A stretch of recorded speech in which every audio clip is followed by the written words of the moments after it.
Broadcasting live, this is KMA Talk Radio. Life, liberty, and the pursuit of fine cigars. I like to smoke them like the Winston Churchill, like John Kennedy, yeah. Remember Coach Red Auerbach, smoked up for victory, yeah. Well, you can take my wife, you can take my car, but you can't take my big cigar. My cigar. Good morning to all our loyal listeners, libertarians, and lovers of the leaf. I'm your host, Honest Abe, of this week's KMA episode number 406. We are broadcasting live from multiple different areas, and I'm here. If somebody wants to jump on, I believe I have two co-hosts. Well, there's one of them. I usually wait. Are you a little preoccupied this morning? No, I usually wait for you to introduce us, and then I put the person live that you're going to introduce first. In fairness, he's right, because you never know who you're going to throw out there first, so it's always a guessing game. Well, joining us... That's the first time Alex has backed me. The Italian... Don't get used to it. The Italian scallion, Paul DeGracco. And I'm in a dilemma here. I don't know if we should still call him the Southpaw from South Philly, or do the people have spoken. The Billy Goat. Of course you had it. Oh. Why are they calling him the Billy Goat? Because of his beard? No. Somebody gave him the name Goat, and it stuck. Now he thinks he's the Goat. No, I don't. The people have spoken, bro. This is not me. It's not a me thing. I mean, it is. But that's a compliment. The greatest of all time. No, I just threw Billy in front. Right, because Abe, in fairness, has to, give it a little kick. It's only the height thing. It's similar. That's all. Absolutely. I mean, that is what it is. So I don't know. We might have to call him the Goat. KMA's very own Goat. My crowning, shining moment. Paul, what is going on in your house? You are. Can you shut Roomba off, please? What's happening? What do you mean? Hear it. Whatever that drilling sound is, when Roomba's still running or something's running, I can hear it. No, I turned Roomba off. Alex, mute your mic. Not Alex.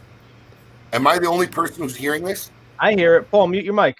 Paul. Do I sound better now? Yes, Yeah. Whatever you did is much better. Okay. Well, then I'll shut up. Yeah, there was a sound earlier, and Paul had to run out of the room and go, Alexa, turn Roomba off.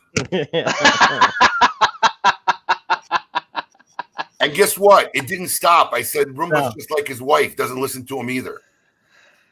You know what it is? It was probably the fan on my laptop, because I usually use my normal laptop microphone. That's definitely what it was. It did sound like a fan, I have to admit.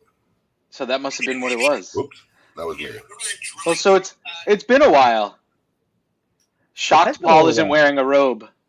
You should have wore a robe.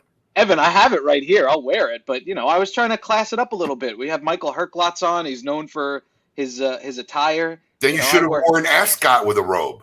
Right. No, I have actually. Damn it! I have a jacket sitting right here that I was going to wear for the show. Hold on, I'm going to put it on. In fairness, the three of us are men of the robe. We might as well do a robe episode one day. Absolutely. No. Not only do a robe episode, we ask all the fans to do a robe episode.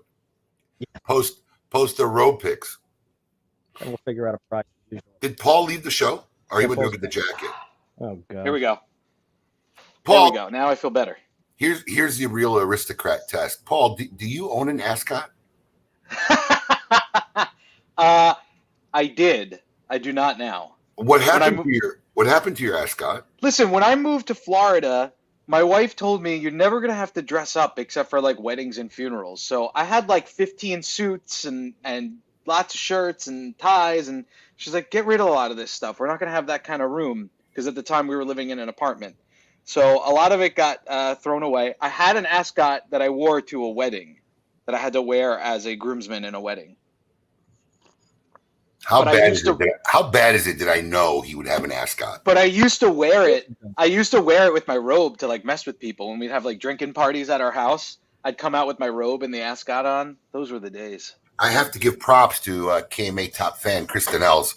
I don't think he's watching today. I haven't seen him pop up, but I am sporting the Smoke Inn 96 Honest Abe jersey. That thing is awesome, man. Dude, I love this shirt. The jersey. Yeah, that thing's pretty cool.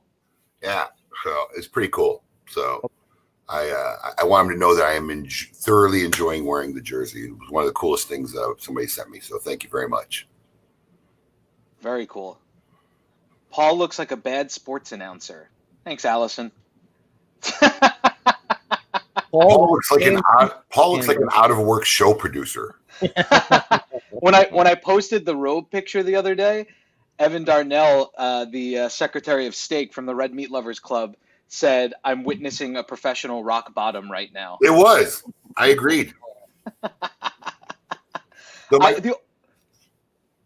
favorite comment was you made a post about the day you decided to move to Florida and all this stuff. And it was a very touching, heartwarming post. And then I commented, yeah, that was the beginning of the downside of my life. Yeah, and did you notice my father-in-law loved that comment? Of course. I found that hilarious. I didn't know that was your father-in-law. I just figured it was somebody you knew. But yeah, he was like all for it. Yeah, that's my father-in-law. Big fan of mine. Now that I know your father-in-law, it makes it even better.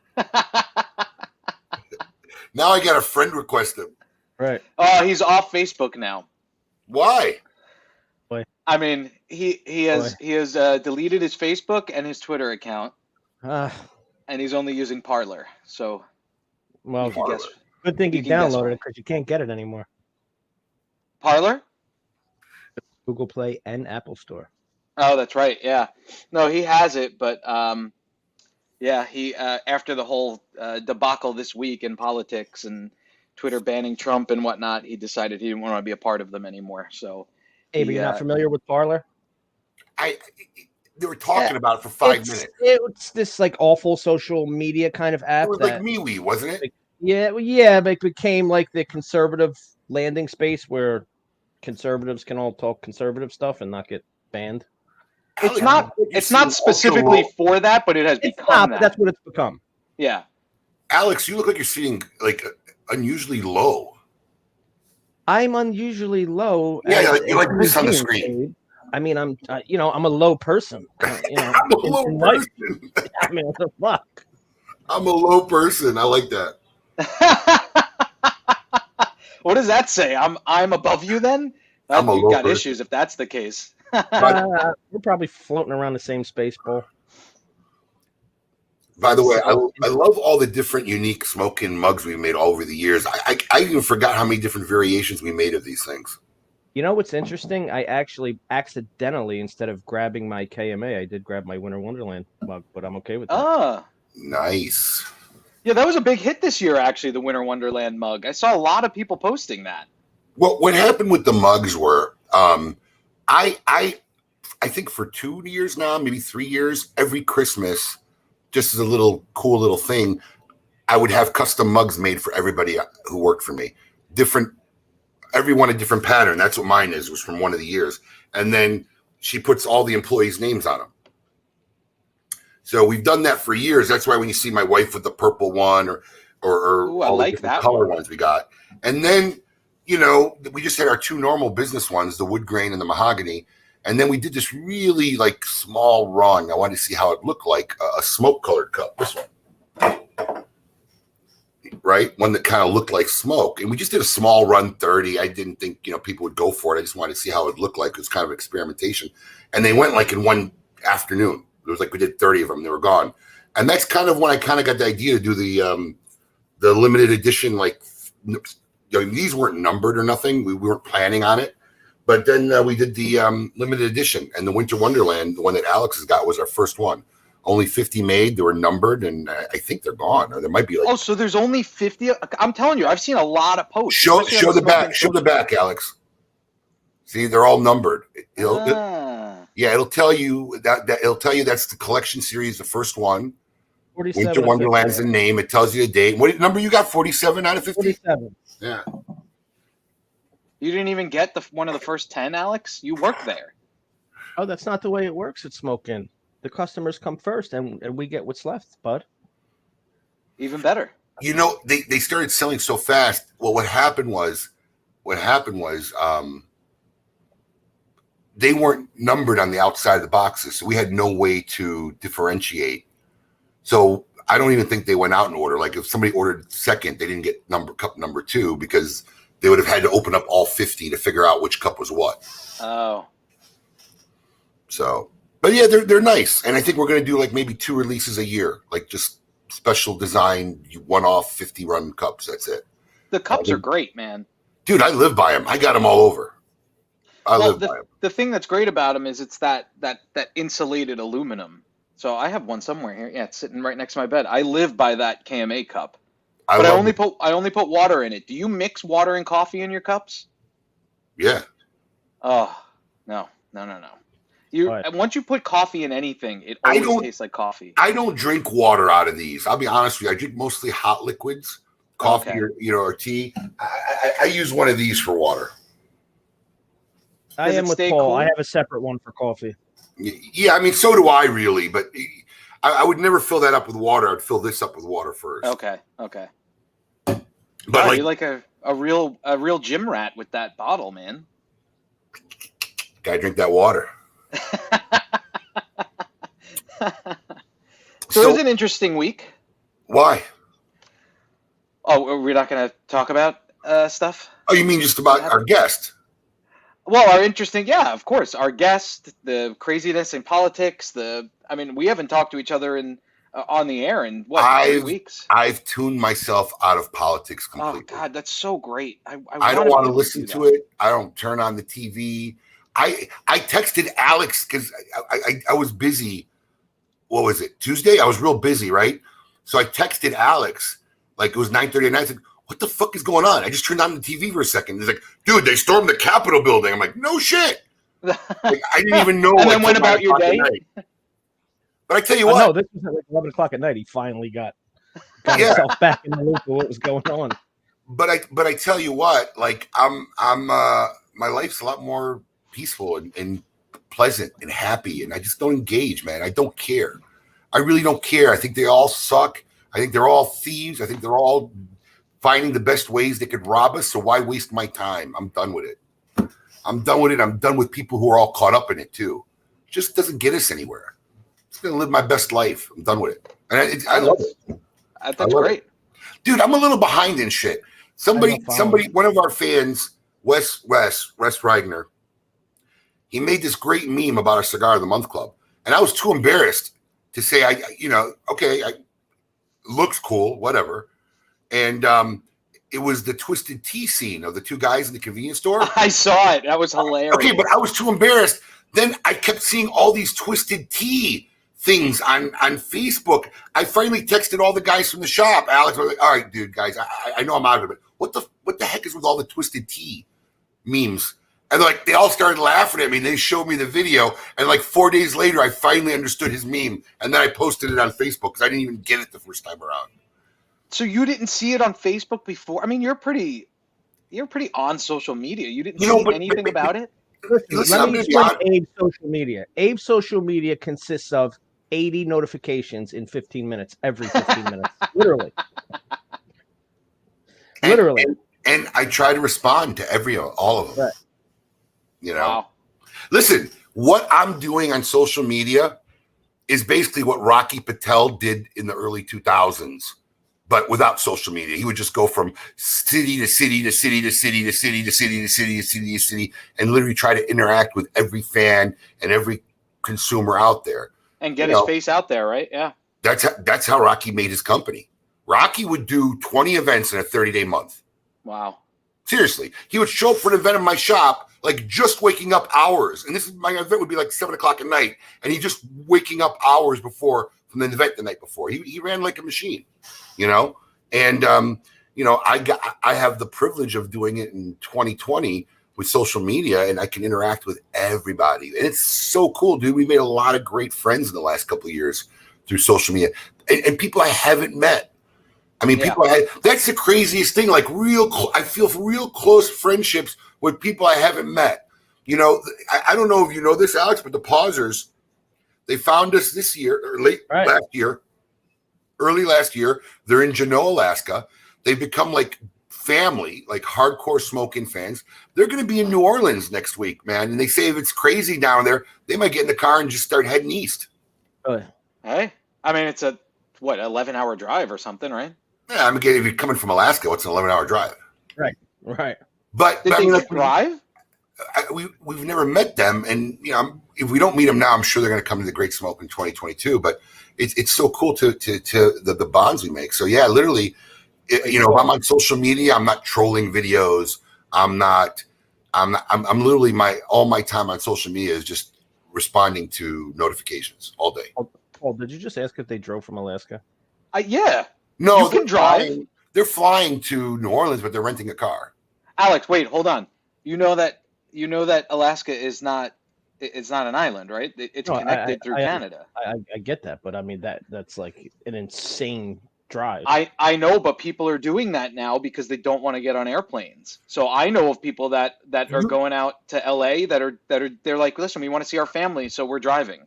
Yeah, but there's parts in Alaska you can't drive to in Alaska. No, I know you need those little planes. Because there's mountains and glaciers and whatever. Yeah, so it's. But from Juneau, you could drive. I think you said it Juneau. Is that how they say it? It's Juneau. The locals. Juneau. Beautiful place, and the sad part is we were there like 3 years ago and we didn't know them. Oh yeah, that's right. I was going to ask if maybe you met up with them. I wish. Sure. I wish, but we'll see him soon. And that's what I like about the Great Smoke every year. When it's normal, I mean, there's literally thousands of people I see one time a year. That's the one time I get to meet and interact with them, and it's cool. Yeah. Hey, you might have missed it, but Ronnie Haysha kind of nailed it. Paul looks like Coop with a hat and glasses. Oh my God, Paul! Why didn't you put that up on the chat? He did. Hold on, I put it up. I want to look cool. Should I look cooler? Nobody noticed I got new glasses. Impossible. Hold on, I'll show you how I can look cooler. Watch this. Huh? Yeah. Now I look like Billy Joel. Now you look a blind Coop.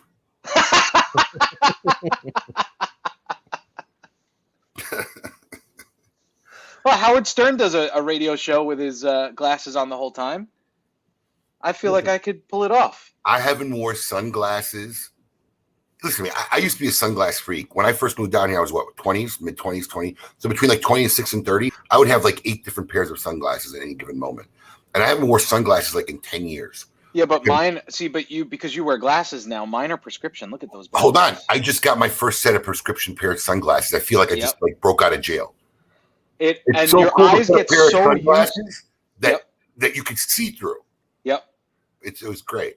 I've been buying them for years, but they're so much more expensive for me because of my prescription. But I just don't like wearing contacts anymore. And if I just call Coca-Cola, ask them to cut a couple of the bottom of the bottles off, and you'll be all set. Dude, look at these things. It's kind of like that. Anyway, all right. So we got an awesome show today. Huge news today. Spontaneous. I want to give honestly, first off, super kudos and thanks to Nick Perdomo, who was our scheduled guest. Yes. And when the news broke this week about our upcoming guest for our Meet Your Maker segment, he was graciously understanding and moving to next week so we could get the scoop. I'm probably Coop will correct me, but this could be the biggest news of this week. So let's run our Meet Your Maker. All right, let's do it. Hold on, I'm not ready. Here we go. I want all of you to get up out of your chairs. I want you to get up right now and go to the window, open it, and stick your head out and yell. It's time to meet your maker.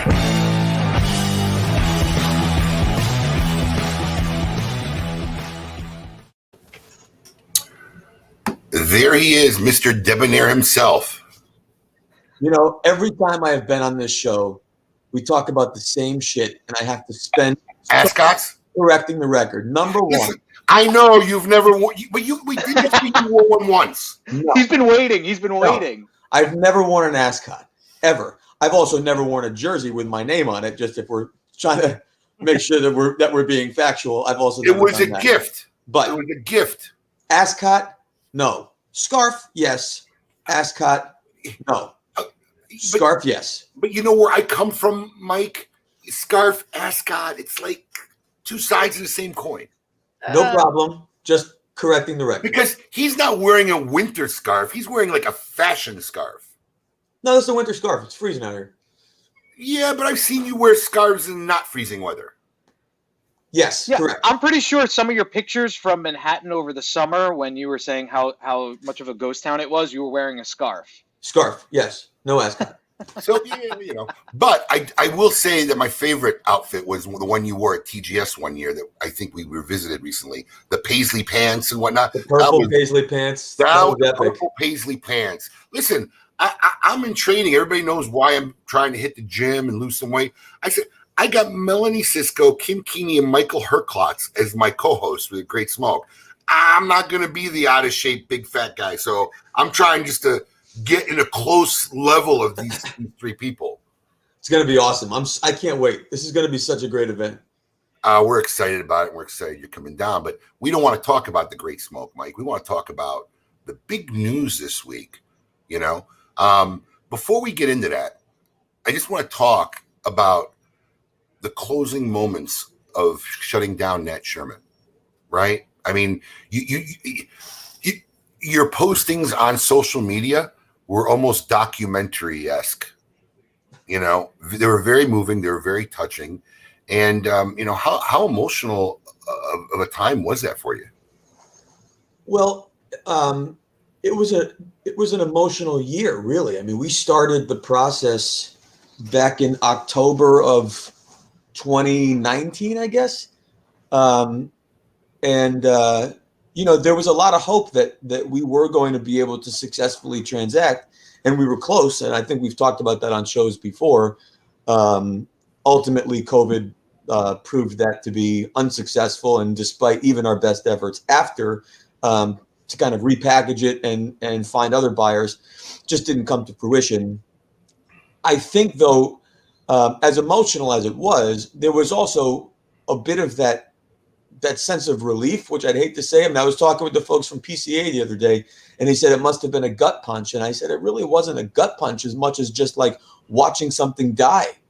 And so there is a sense of relief, I think, when it's finally over, that you can just kind of move on and start living your life again. But I will certainly say the last day in the store, locking up for the last time, that was a pretty big moment, because I've had keys to a door in Manhattan for 18 years. Wow. So it wasn't just like saying goodbye to my Nat Sherman life. It was also saying goodbye to my New York City life. That was a pretty wild moment. But it was also, I guess, a bit cathartic to a large degree. But that was fine. And then I think it was the very next day was our last day in New Jersey, just buttoning everything up and locking that up.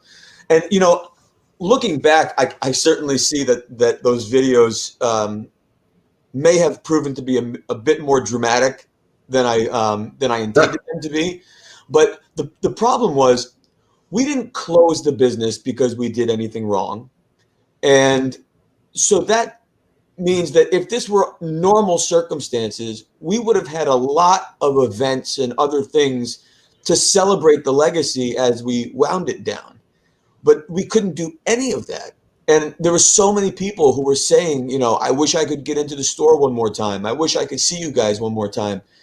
And we didn't have the ability to do that.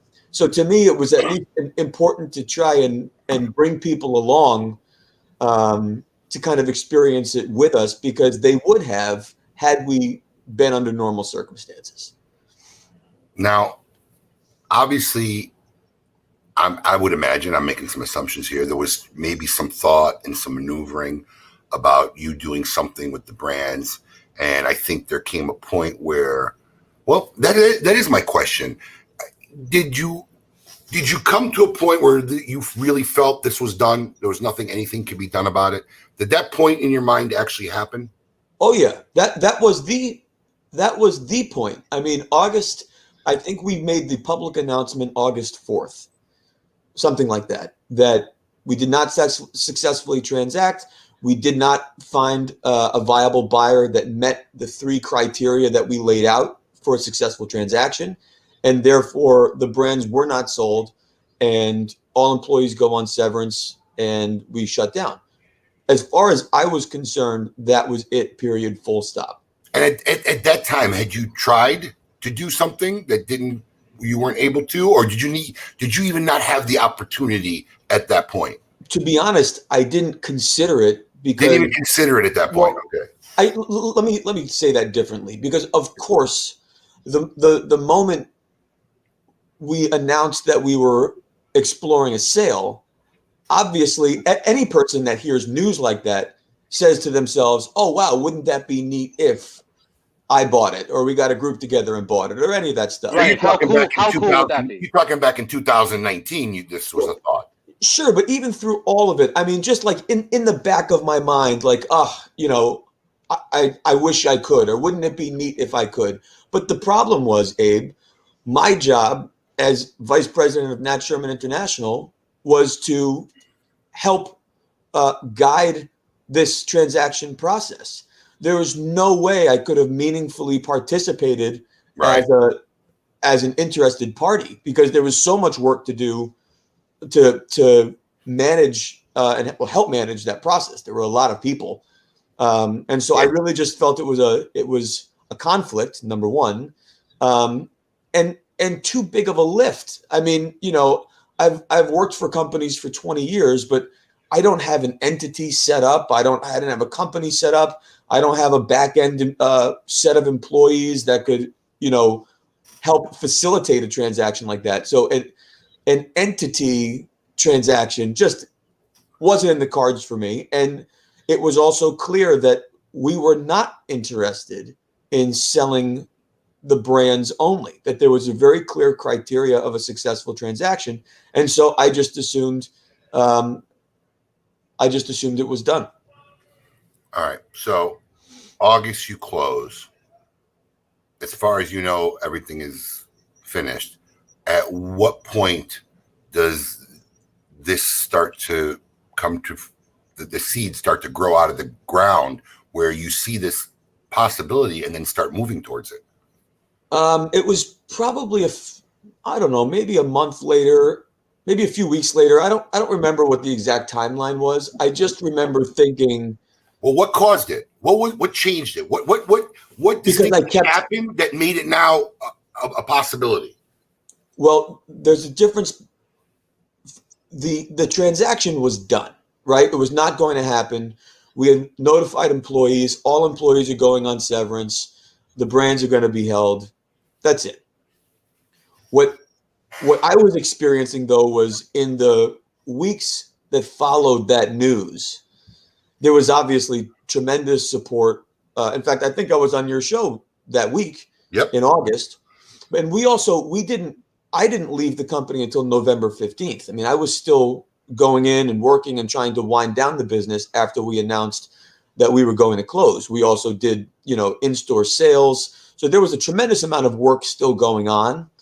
And obviously that idea just kept rolling around in my head. And it was really just heartbreaking to think that that these brands were over when I had, I personally worked so hard. I mean, Timeless was my first project. All of the Timeless brands were all projects that I worked on for the company. So it was one of those just real moments of sadness and kind of like, well, maybe we take it. Maybe I just ask. I mean, no harm in just asking. And so I reached out to some of the leadership at Altria and I said, would there be any consideration to potentially acquiring the brands?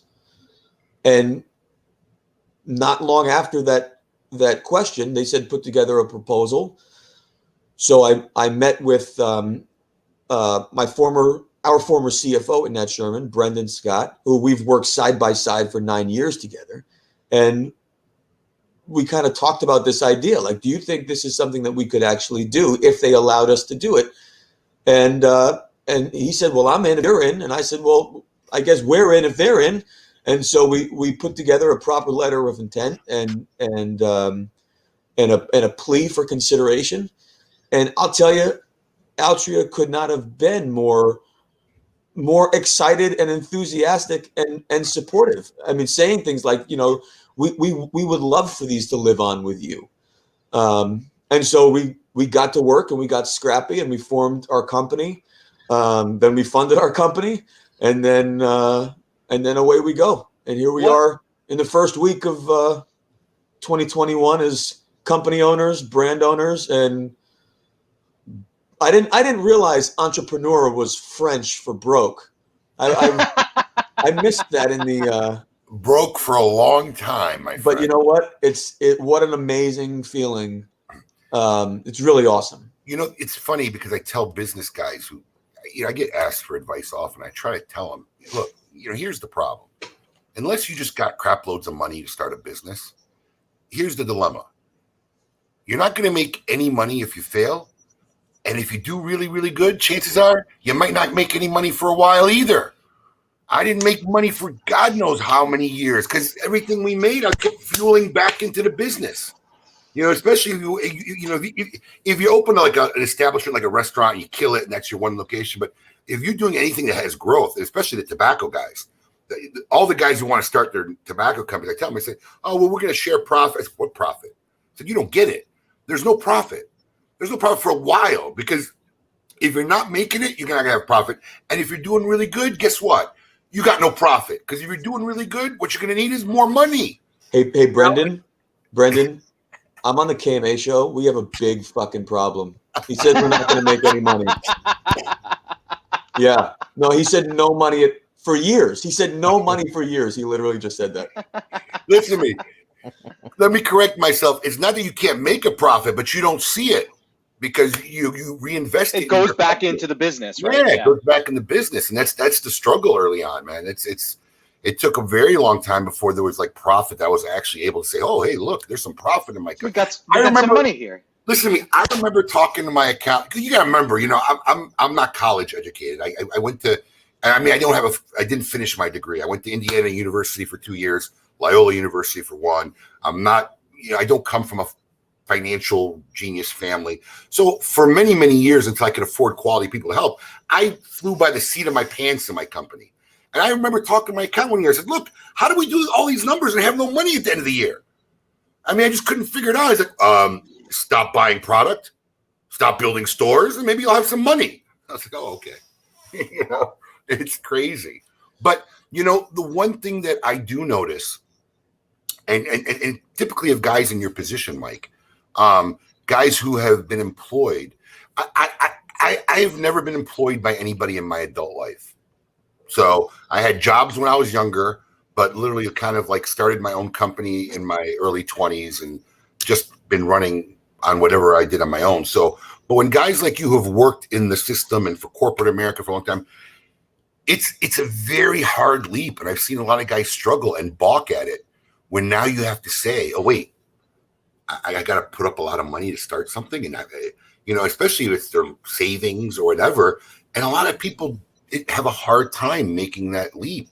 You know, how was that for you? I mean, did you fret about it at night for a while or were you gung-ho? I mean, look, here's the difference, right? You have 2 kids? 2 kids. Right. So you have 2 kids, you're married, you got a family, right? I'm very much more cautious about the stuff I do now at my age than when I was in my 20s. When I was in my 20s, I was borrowing, I was signing leases. I didn't care. You know, if I failed, I was homeless on the street, I'll find a way to eat. And, you know, so, you know, at this stage, how was that psychologically for you to make that leap? That's a great question because that was the first thing I thought about. Yeah. You are not helping at all. What did I do?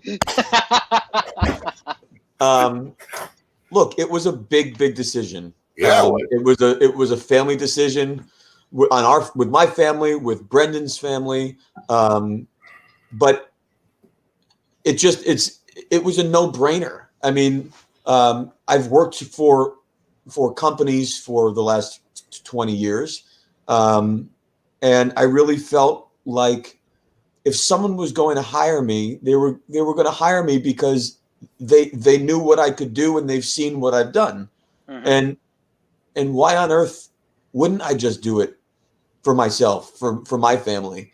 And especially with these brands, I was in a pretty unique situation if you think about it. And Abe, we've talked about this before, because of course I was an employee. It wasn't my company. They weren't my brands. It's not mine per se. And yet there was quite a perception that in a lot of ways, I represented that company in a way that felt like a principal, even though I wasn't a principal.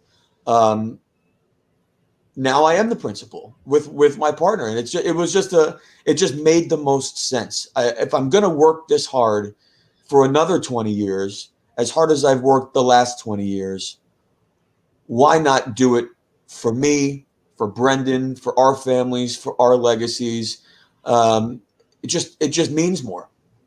And the time was right. The opportunity was right. I can't think of a better outcome for such a sad set of circumstances that stars were able to align in a way that we were able to do this. So it was meant to be, and we took advantage of it.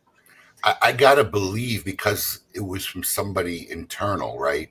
And it was from somebody within who obviously they had great respect for. You'd done a great job for them and whatnot, that it made facilitating the deal probably a little bit more accommodating than if they were just dealing with an outsider.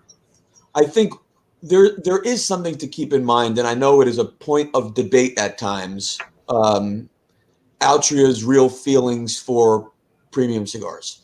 And my personal opinion, based on my time spent on the inside, is that they truly have affection for the industry. They really do. And they loved even more our business because of what our story meant to the larger brand story of Nat Sherman. So they really did have a lot of love for the industry, for the brand, and a lot of respect and admiration for the work we did. And I know they were not pleased with.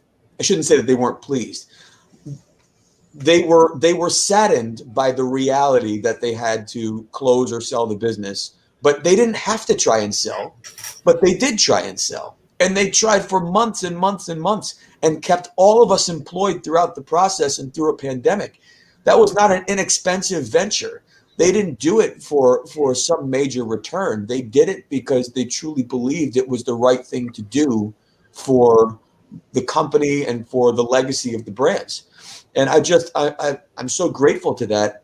I think when we failed to do it, there was a lot of just frustration that we couldn't get the deal done.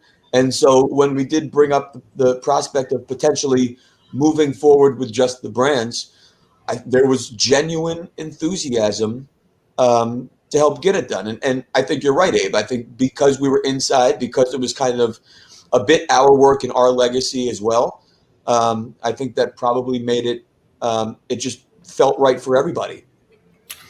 Michael, let me ask you, what do you think would have happened to the brands if you guys hadn't jumped in and done this? Would they have just gone away? Would they have just sold them off to somebody else that isn't as invested in them? I don't know. What I do know is, historically, if you look at the brands and companies and things that have been sold, that have been commercialized and then taken out of market, historically, just my own recollection, generally Altria retains those trademarks and they just pull them off. So I couldn't even guess what would have happened to them in the future. I really don't know. But I don't think. I mean, again, they were not looking to sell the brands as a business transaction or a function of somehow generating revenue for the enterprise. My assumption is that they just would have kept it. So just parked it, you mean? Yeah, I mean, think about some of the brands that they've had that have been brought back. I mean, they just relaunched Chesterfield cigarettes, for example. They were on the market for many years. They were gone for many years. Now that brand has been commercialized kind of in a new category, but they brought that back. So, I guess in my head, I was thinking maybe they would use the brands for something else, for a different category, for a different product. I mean, it's all within the same trade class. Who knows? But the good news is it doesn't matter because we got it. Yeah, exactly. Well, I want to do right by some of our fans here. I want to make a clarification because we got some Ask KMA questions here, but there's no retail store anymore. No, sir. Right. Okay. So, because some people are asking about the store is gone. Now, is any of the brands that you've acquired, you won't be using any Nat Sherman names on them? That's right. So if you think back to the work we did in 2018, we took Nat Sherman off of the sort of principal brand band, and we moved it to the secondary band. Like I have them right here. So with Timeless, for example, there we go. Timeless is the main band. Right. We had the main band and then the secondary band as exclusively for Nat Sherman International. The only thing that will change with the products that we previously sold as Nat Sherman, the only thing that will change is that secondary band that will say exclusively for Ferio Tego. The bands, the blends, the manufacturers, all of that stays exactly as it was. This is from Bill Ragone. Going forward as a brand owner now, how do you see yourself and your brand? Cigar traditionalist or cigar maverick? That's quite a question. This is an interesting spot for us because on the one side, we are a startup. And on the other side, we are a legacy. And so it's a very interesting balance of recognizing that we're new and taking advantage of new beginnings and new equity and new stories. And but also now our oldest product is 25 years old with Metropolitan. And so how do we truly and authentically stand behind and represent these brands? We don't have a 1930 story anymore. So we have a 2021 story with brands from 1995. That's where we're going to have to learn what sort of that new identity is. Maverick versus traditionalist. If you are in the premium cigar world, you are a traditionalist. I don't know how you could be anything else. But that's not to say that you can't be innovative and you can't be relevant.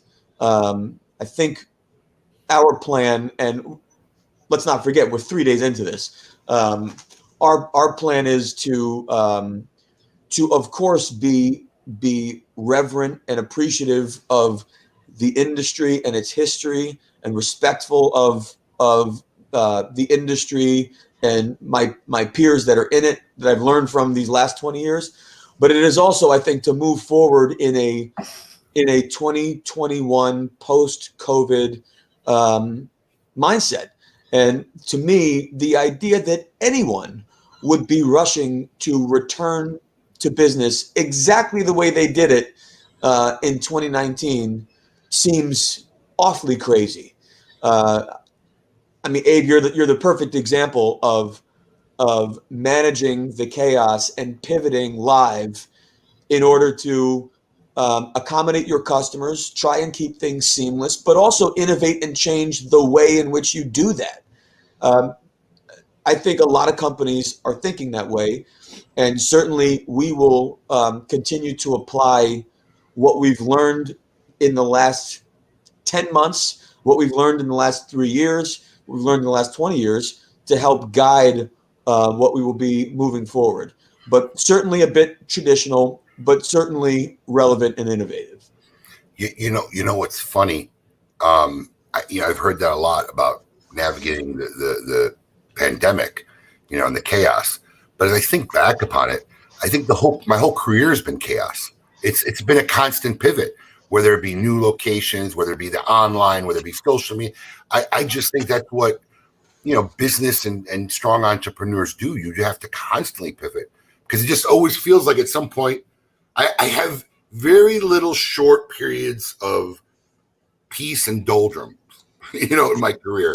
It's always but that's because we always are trying to be as innovative as possible. So there's always that pressure of chaos. So COVID was just like another hurdle, in a line of hurdles that we just constantly been jumping over. I got two more questions. I want to answer Ross's question real quick. Ross, Michael answered that question. All the Nat Sherman brands have had other major names, and the Nat Sherman name on the secondary band is going to change. So everything, most people won't even probably notice the change, to be honest. Exactly. So Timeless will still exist. Poker will still exist. Timeless. You have Timeless Supreme, Timeless Prestige, Timeless Panamericana, Timeless Sterling. Stay. You have Metropolitan Connecticut, Metropolitan Maduro, Metropolitan Habano, Metropolitan Host, and Metropolitan Host Maduro. They stay. That's what we're leading with first to bring back. And then we'll figure out Epoca after that. And then in addition, Ferio Tego will be a brand, and that will be the flagship brand that will come out hopefully just prior to the return of Timeless and Metropolitan. So we're really hoping for late spring for Ferio Tego to be released, and then Timeless and Metropolitan to come out in the summer. Can you, is it too early, or can you leak out who you're working on for that blend? Sorry, I can't. I don't have the audio. I said, is it too? With you? You always get me with that. No, I'm happy to share. So our manufacturers remain the same for the former Nat Sherman brands, Quesada, Plasencia, and Davidoff, and I'm working with Quesada and Plasencia also for this first presentation of Ferio Tego. Okay, cool. So I got two more quick KMA questions. Mark Van Slidwright would like to know, are you doing any kind of video documentations on the start of this company, something similar to how you did with the ending of Nat Sherman? That's a really good question. I didn't really consciously think about the fact that I was documenting the closure, but I guess it kind of turned into that. Oh, it was a documentary. Yeah, it was. So, sure. Yeah, I guess I probably will, but probably, as casual as I did the wind down, I will try and record some of the wind up. I'll tell you what, though, they got a lot of attention. I mean, personally, I thought it was really cool, especially when you're in the townhouse doing the videos that you did with some of the employees and whatnot. But it's just I think the casual atmosphere of it is what drew people to it, to be honest. You're not going to have a camera crew of 4 guys walking around with you documenting everything. And then the last question I see up here is from Matthew Tobacco. Matthew hosts his own podcast, Smoke Inn Cigars. It's a great show. Which I think I'm going to be a guest on sometime this month. But he wanted to know, do you have plans to expand Ferio Tego beyond the cigars? Do you envision having some kind of... I mean, I would highly think not, because of just the absurdity of rents where you guys are at. But is there any vision of maybe opening up a retail storefront? I think that is so far down the road to even consider. That's after you become very profitable. Because to Abe's point, I'm not going to have any money to open up a store. So who knows? I mean, it is a bit heartbreaking to be out of retail. I mean, I've been in retail for 21 years. That is a bit heartbreaking. I miss it. But this part is so exciting, and there's so much work that I'm sure I'm going to be plenty busy. The comments on today's show they've been awesome. Patricia, I have a question. Patricia Briggs calls you a handsome Kiefer Sutherland. I have a funny story about that, actually, but I'll do the other question. No. Just share the Kiefer Sutherland story. I like it. Yeah, absolutely. I was at TAA 3 years ago. We were in DR. It was when we were at Casa de Campo. And I'm having dinner the first night, and I can't remember the couple I was sitting with, but it was a retailer and his wife, and she said, "You look like an actor." It was the first night. And I said, I'll bet I can guess which one of the three you think it is. The three I normally get are, I'm blanking on his name. Who's the guy from Blade? Steven Dorff. Steven Dorff. I get him first. Then I get Peter Sarsgaard, and then I get Kiefer Sutherland. And it generally is sort of lined up with how swollen I am from drinking the night before. And I said, and she said, Steven Dorff, that's it, Steven Dorff. I said, okay. I said, I'd be willing to bet that by the end of this week, I will look more like Kiefer Sutherland. Well, funny enough, the last night we all were sitting together having dinner, same couple, and a random waitress walks by and walked back over and said, "Does anyone ever tell you look like Kiefer Sutherland?" And I looked over at the lady and I was like, "See?" That's funny. Yep. You know, can you? Well, I mean, it's hard to tell now because I have no hair. But growing up when I was younger and playing ball, I always was told I looked, because I had that puffy hair like them. In fact, that was my football number. I was always told I looked like Lyle Alzado or John Matuzak. I just aged half our listenership. See who knows. I have no clue who John Matuzak and Lyle Alzado. But then as I got older, there was two people that I always got pinned for. And I mean, not so much now these days, but probably at least 10, 15 years ago.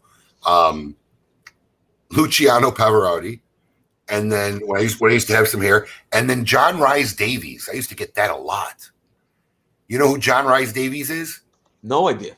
He's the guy. He's an actor in probably 1,000 movies, but he's the guy from Indiana Jones. Indy, my friend. Oh yeah. Hold on, I have a picture of him. Hold on. I have no idea who this guy is, Abe. Oh, he's like. I can't upload it. Ah, damn it. Oh yeah, he's like in 1,000 movies. He's Totally. like always that character actor. Like, I mean, like literally 1,000 movies. But the one reference I could always go to, where people will know exactly what I'm talking about, is Indiana Jones.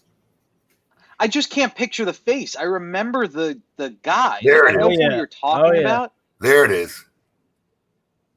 I used to get him a lot. Oh, there you go. That's the one I'm uploading right now. There you go. Yeah. He's And a little older in this picture, but yeah. And you know what, Michael? Hold on. Look at this. Kiefer Sutherland. Oh. Huh? Oh. A little bit. Right? I guess I could see it a little bit. That's funny. Hey, listen, you guys, you should feel like it's complimentary that you get those names. Who do you think I get all the time? You get the guy from Honey, I Shrunk the Kids. Rick Moranis. Yeah, totally. I can't breathe in this thing. Always. So at least he has hair. Mike, tell me. A question on the brand name. Ferio Tego, loosely translated, I strike, I cover without fear. Is that correct? So Ferio Tego is used in a lot of different contexts and is used a lot in military contexts. Military, right. So Ferio is strike or I strike. Tego tends to take on different meanings depending on the context. So sometimes you see it as I strike, I dispose, I strike, I cover, I strike, I defend. We are using the I strike, I defend interpretation. As a family, traditionally, we used I strike and I dispose because in the context of the actual coat of arms, which is on, I don't know if you saw the Ferio Tego website. If you go to the website and I think it's on the About Us, there's the actual coat of arms on there. Anyway, not important. That's it, right? That's the logo. I'm sorry. That logo lives in the shield of our coat of arms. And so we kind of restylized it to zoom in just on that piece of it. But the context of the coat of arms is Hercules fighting, striking a Hydra. And so in the context of Ferio Tego, it is I strike the Hydra and dispose of the evils. But strike and dispose doesn't exactly ring particularly nicely as a brand motto. That sounds like what you do with a match. So I think strike and defend certainly fits much more in line with our way of thinking. And this was part of your family crest? Yes.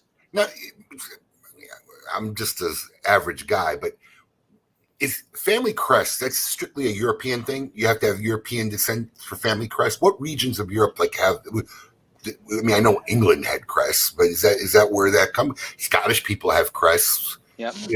Is it just that region? Herklots is Dutch.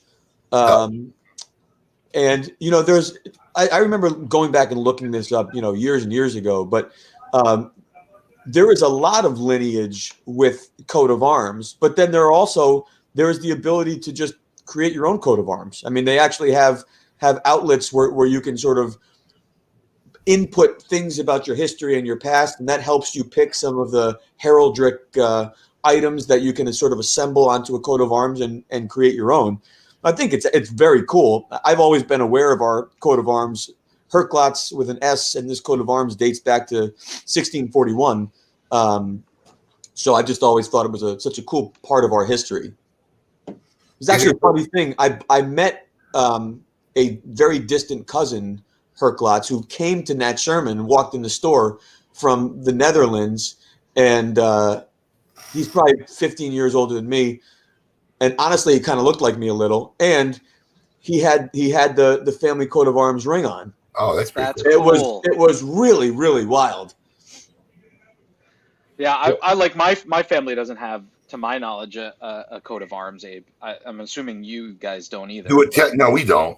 No, I don't have coat of arms in our Italians. Italians? Italians Italians coat of arms is like the Bonanno family, the Lucchese family is a little. Well, yeah, the most of the northern Italians probably have that, but our family was digging in the dirt to find food. They weren't worried about a coat of arms, at least on my side. That's funny. Well, listen, don't go anywhere. We're going to have a lot more with Michael Herklots, unless I want to say it like Herlots. Then you say it like everybody else. Yeah, well, I'm sure Mike was calling him Mike Herlots at the beginning. I finally had to correct him. I said, there's a K in there somewhere. And a lot of times people put a Z at the end of your name. Herklots. Yeah. So, we're going to have a lot more Coops coming on, I believe, in hour 2. So don't go anywhere. We'll be right back right after this. Keep it lit. Hola a todos. Mi nombre es Elmer Suárez, de La Flor de Copán, en Honduras. My name is Ernesto Kranwinkel, and I'm from La Romana, Dominican Republic. Hola, mi nombre es Diana, soy de Manizales, Colombia. Díaz, Freddy Molina desde Estelí, Nicaragua. Hola amigos, saludos a todos. María Santis, orgullosa de ser puertorriqueña. Cheers, I'm Oliver, I'm from London, England. I love H. Upmann Añejo. My favorite H. Upmann Dominican cigar is the H. Upmann Banker. My favorite H. Upmann cigar is the Hermannsbach. My favorite H. Upmann is the H. Upmann by A.J. Fernandez. Mi cigarro favorito es H. Upmann Española. I highly recommend you try the H. Upmann 175th anniversary, awarded number 10 cigar of 2019. One world together with H. Upmann. Surgeon General warning: cigars are not a safe alternative to cigarettes.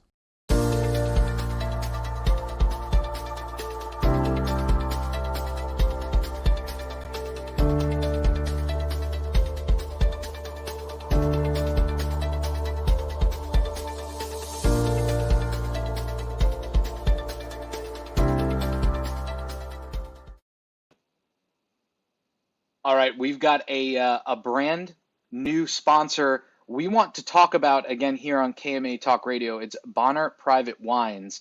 We want to tell you about them because they are, one, a great winemaker, and two, they are wines that you can get a discount for being a KMA Talk Radio listener. Ever hear of High Altitude Malbec? It's really dark red wine that comes from these remote vineyards up to 9,000 feet. The wine region is actually the most isolated in the entire world. On one side, you get miles of desert. On the other, you get the Andes Mountains. For 200 years, a small group of families have been making a Malbec wine there, using no flavoring or dyes, no filtering, and no excess chemicals. This is wine that tastes as rugged as the land itself it comes from. Blackberry, leather, smoke, dark cherry. Get the hint? Goes well with cigars. These guys over at Bonner Private Wines just got a special shipment of these wines, including one Malbec from the third highest vineyard in the world at 8,950 feet. Visit KMAWines.com for your discount today, and you'll get a 53% off discount on that wine and 50% off shipping. We've all been tasting the wine.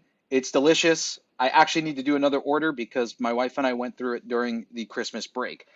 This will be a small shipment of wine, so it'll go fast. Visit KMAWines.com to get your Bonner Private Wines now from KMA Talk Radio.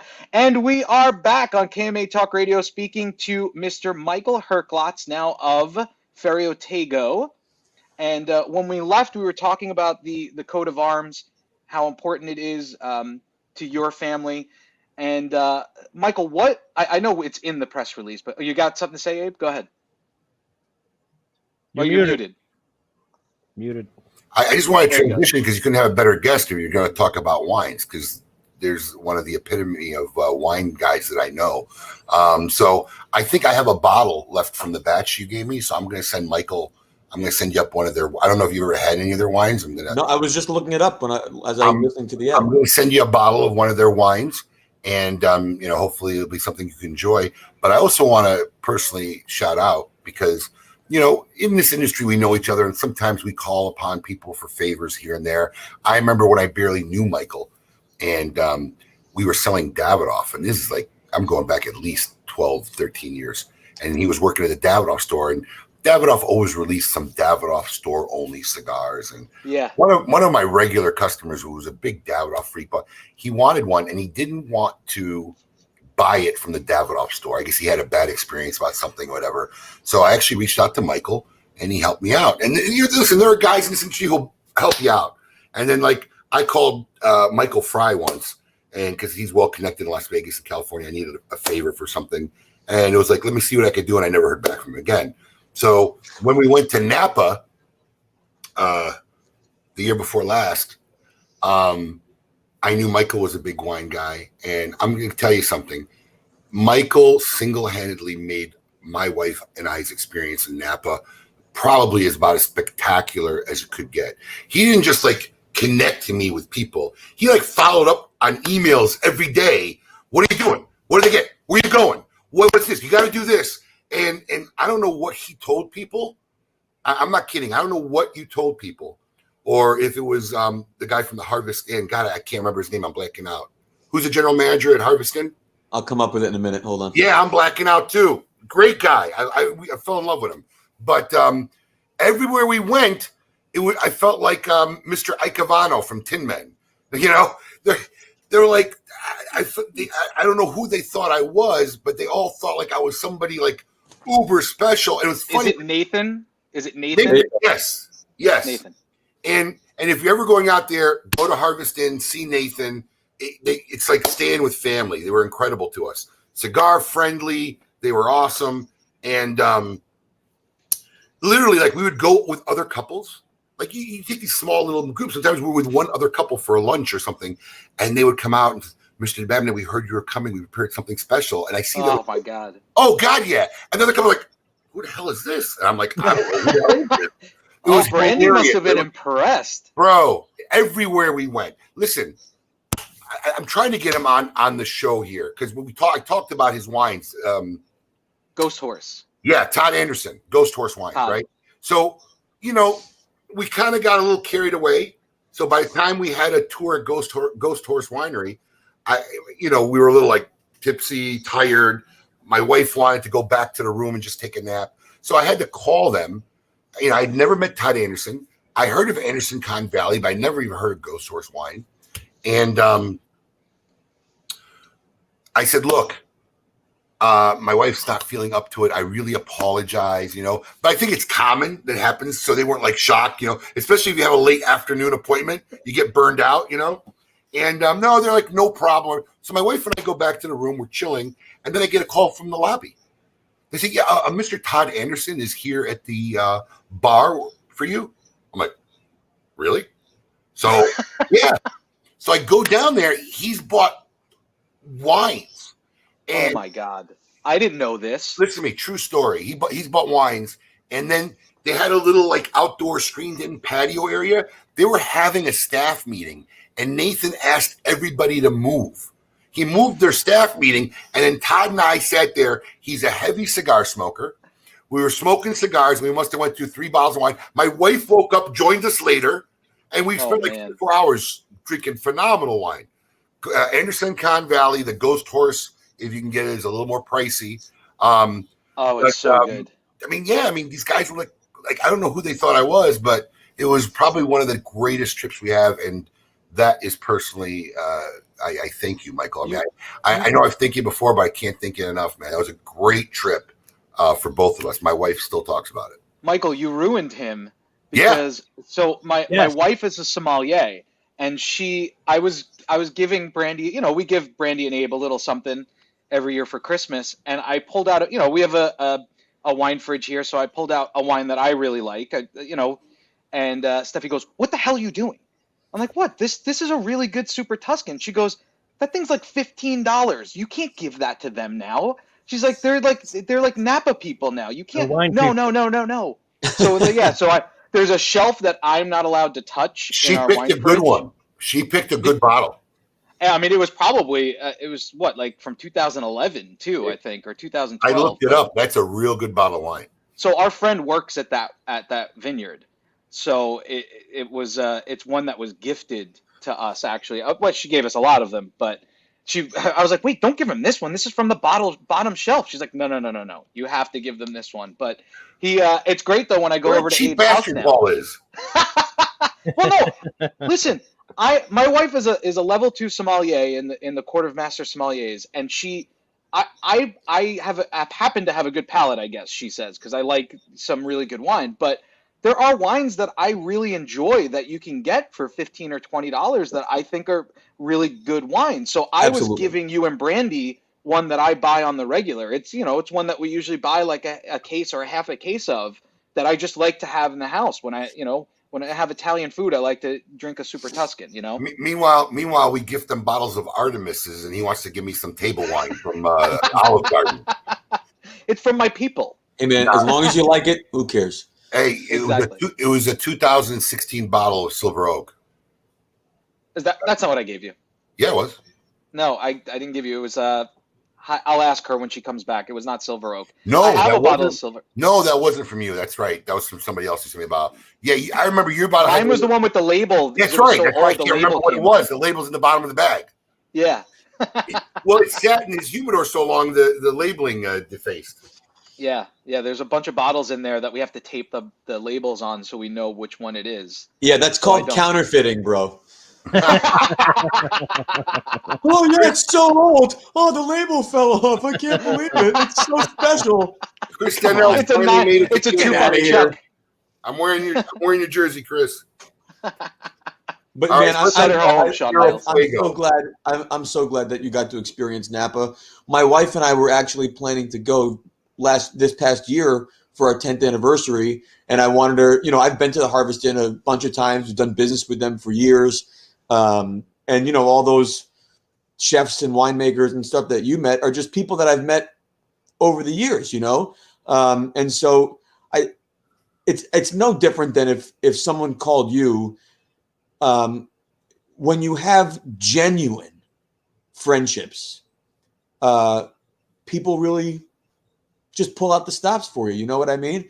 I'll be honest. I didn't tell them anything about you. I just said, I have a really good friend who's coming to town with his wife for their anniversary. And that's what I said to the hotel. And that's what I said to the restaurants and laundry. And that's all. It was the same line. Like, could you just please make it special? Just do something. But that was the extent of the conversation. But that's, well, that's a testament to who you are, because I'm telling you. Well, and it's hospitality, that's what they do. It was above and beyond, Michael. We went to Ferio. They had an engraved bottle on the table ready for me and my wife. Can I tell you? I mean, it sounds braggy, but I don't care because it's so cool. Thomas Keller texted me this week when the news broke, and he just wrote, extraordinary. Let us know how we can help. And we had historically, our cigars had been on the list at French Laundry and in their humidors. And he said, rest assured, Ferio Tego has a place on our list. So That's pretty awesome. That is pretty awesome, man. Look, it's the cigar culture. It really is. It's one of the things that I think it was on. I think it was on Johnny Smokes Uncut. I've been on so many shows lately, I get them confused. But someone asked me about what got me in the cigar business, and I kind of said, like, I think a lot of people may get disappointed when I say this, but it wasn't really the cigars. I'm not a huge cigar geek. I love them. I enjoy the hell out of them, but that's not what made me leave a family business, right? That I was in the middle of running, getting offered a second location. Right, you were about to grow and make and left on a whim on a trip. It was the culture that I loved. I just loved it from the 2 weeks I hung out here and hanging out in a cigar shop, and it was blown away. And it's just the people within it.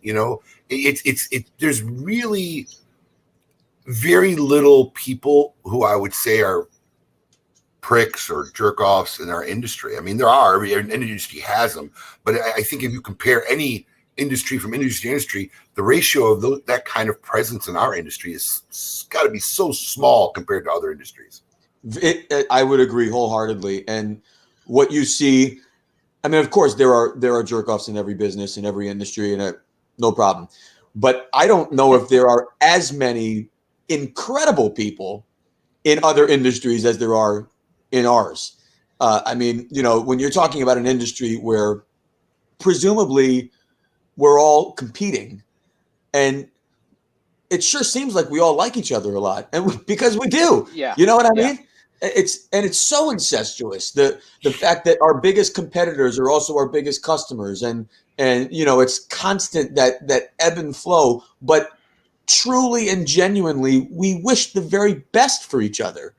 What a wild, crazy business. Yeah. Yeah, I can attest to it. I'm in a couple of other businesses, obviously outside of the cigar business. This isn't my main thing. And it's the same thing. I mean, I'm friendly with some of my competitors, but it is nothing like this world. Like none of the other brokers in my business would go out of their way to help me. When you hear about fires in factories and how the other manufacturers stop what they're doing and lend a helping hand to what would be really their main competitor in their country. It's unlike. I mean, I wish I had something like that in my business. In all honesty, but just being in this small part of it, I feel welcome. Even in the last few weeks, as my next chapter has started to unfold, obviously there was a point where we couldn't say anything. Then there was a point where we knew, but we weren't announcing. But we wanted to start getting our ducks in a row a little bit, and so I called some of my closest peers and friends to ask them help. They're all brand owners. I mean, they are all presumably my competition. And it was just nothing but love and nothing but just genuine excitement. I mean, it's the emotional enthusiasm that's coming across from people who are just genuinely so excited for us to do this business. It gives me a lot of confidence, and it reassures me that we've made the right decision and that this is going to be tremendously successful. Even on the retailer level, people are always amazed how I have other retailer friends, right? It's the way it is. I mean, look, I was blessed. I was blessed to be exposed to a lot of mentors in my career, and they were all so helpful. Even like Lou Rothman. I've never asked Lou Rothman a question that he just didn't give me a straight up answer and try to help me out. I mean, I remember one time I asked him to help me out early in my career. Funny story. I think I mentioned it before, but early in my career, I didn't know how to buy bulk or on deals and whatever. And I was trying to, get some samplers made for a website we were just launching 12, 15 years ago and whatnot. So I called him up and he's like, I got stuff to send you. What do you want? I said, I just want a little bit of maybe 10 different brands and whatever. Just not too much or whatever. My mistake, because I didn't clarify with Lou Rothman what a little bit was, right? The guy ends up sending us like 30 cartons, mega master cases of stuff. Like, we had a little store. We didn't even have anywhere to store it. We had to make a humidified room in a storage facility, air conditioned storage. I mean, and I was too embarrassed to call him and say, you sent me about like 8 times more than we can handle. You know? He always gets the sale. But, right? No. Well done. No, I'm kidding. I was really embarrassed, but I did have to call him because the bill was huge. And he's like, just pay me whenever. You know what I mean? And everybody's been always so helpful. And I get called and asked questions, and I try to help in the same way. So, listen, I've never built the warehouse. We're getting ready to open our new warehouse next year. And Tanya from Corona Cigar was nice enough to let me come down there. She showed me her facility, gave me pointers, tips, some of the mistakes they made. And that's what makes this industry epically awesome. It's also what's going to make this industry long-term. And it's what's going to keep us all in business. Is there are a few that are apart. There are a few that fight. But really, the majority of our industry, in our people, our philosophies, our ethics, and our morals, there's so much more that we are aligned on than we are apart. So I think that's really good for a long-term future for our industry. I absolutely agree. So before the first hour, we talked about the evolution and what got you to today with Ferio Tego. Timeline for 2021. You know, what do you see? At what point are things going to happen? Do you see them or hope for them to happen in 2021 for your new company? Michael, don't feel bad. He still butchers my last name, so it's part of you said Ferio Fuego. I am slightly dyslexic, so I have a habit of that. It's all right. Ferio. I can't say Eric Guttermerson. I keep Guttermerson, or it's Guttormson, but I say Guttermerson. Ferio Tego. Ferio Tego. There you go. Timeline. So, look, you know the timeline of the industry. So this is obviously an interesting moment to start from scratch. The factories are just opening next week. And so that's when we can really engage with the factories, do all of our initial ordering, all of our demand planning, understanding what the updated prices are for 2021 so we can start formulating our plans and forecasting. And then production will start, I assume, February as we start to prop up all the lines again, plus Ferio Tego. Box production has to be done from scratch. Band production has to be done for secondary bands and primary bands for Ferio Tego. So there is a tremendous amount of work, but the good news is I think we are right at a time where it's the perfect time to ramp up right in the beginning of the year. And so our hope is that we will have Ferio Tego available by the end of spring. And then we're shooting for Timeless and Metropolitan to be ready by summer. But the plan is really to be able to meet with customers as early as possible, to really understand and plan out what orders might look like, what lines are they interested in, what sizes are the most important to them, so that we're very thoughtful about what we bring back, and we're not just doing wild guesses to figure out what sizes and how many. So part of the reason we announced as early as we did was so that we could now have really thoughtful and valuable conversations with retail partners. We're also, we can't make assumptions that former customers will come back. So now that we can have really 4 months, 5 months to have meaningful conversations about what our plans are for the future and how we plan to operate as a company, and then start to put together some of those early orders, or at least early commitments for orders, then that will start to inform our ability to order and then facilitate what ultimately comes in, in a couple months. PCA appearance for Ferio Tego? I actually just spoke with them yesterday. We're certainly planning on it. We don't have a booth, so there are a couple challenges, but I'm sure someone will give you a slice. Yeah, I'm really not worried about it because I just know there's there is so much support out there that I also feel like if we had to show up with a card table and a tablecloth and a banner and say, here we are, we're going to try it, I think people would support it. So, we are going to be authentic in every step of this process. We're not Nat Sherman. We're not Altria. We're Ferio Tego. We're a very small family business with a great legacy portfolio of brands, and we're going to prop up as best we possibly can, as quickly as we possibly can, to get back to where we were. I have a signed $5 bet with Master Sensei Eric Guttermson. We made a bet during his show last week. He says there won't be a PCA this year. I think I just heard TAA got officially called to virtual, right? Yep. Yep. And they're going to do it in March. Coop will probably talk about that when he. Yeah, I bet a signed $5 bill because one, I told him this before he bet me.